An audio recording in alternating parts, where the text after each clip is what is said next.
ți-am zis că nu vreau să mă duc, că vreau să aici cu tine, țin că mă moară asta.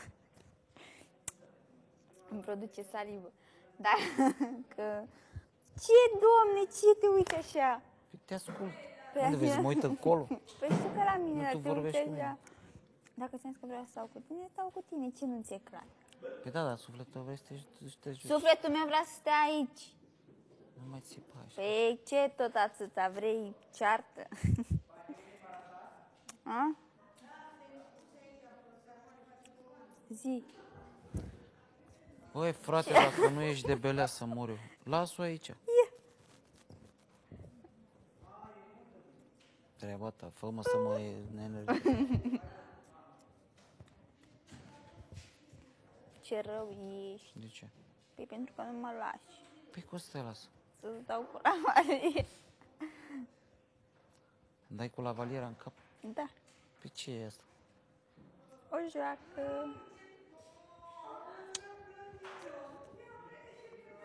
Mă duc la toaletă, mai pești mult fac pe mine. Hai, de ce te duci? Haide, hai. Dai, lasă-mă. Ce greu ești. Sunt greu? Noroc că ai umărul ăsta aici.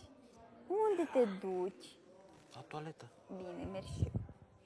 Unde mergi? Cu tine. La toaletă? Până la toaletă și mă întorc înapoi. Ți-e frică să nu cadă în mână sau ce? Da, mi-e frică să nu pățești ceva. Ce Să nu te iei. Ia-mă și pe mine în bran. Uite că... A, ți s-a ocupat locul. Dar nici nu vroiam. A, uite că n-au intrat. Nu vreau. Nu vrei?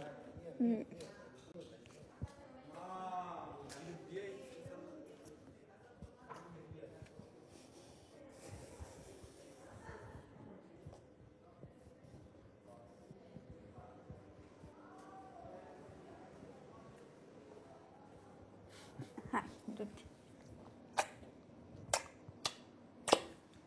Hai să nu stai mult că te aștept. Nu.